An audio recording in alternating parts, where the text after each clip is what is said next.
Ano? Naitay. See you again next time. Nadalawin ko po ulit kayo. Oh, paano?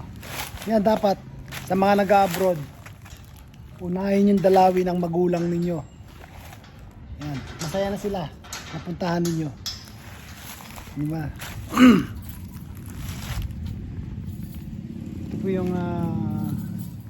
bibigyan ng aking magulang. Diyan po sila nakahimlay. Ang aking tatay, ang aking nanay. Yan. Medyo may kalakihan po siya. Nasa 50 square meter yan bro, ano? O 100? Oh, medyo malaki din ano?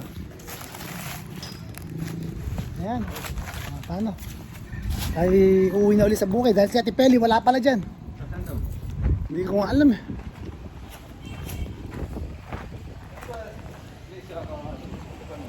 Si Gracia, tanong natin. Daan ulit tayo doon kay Gracia. Ayan. Ito yung service natin. Tricycle. Tricycle lang bayaw ko. Di ba?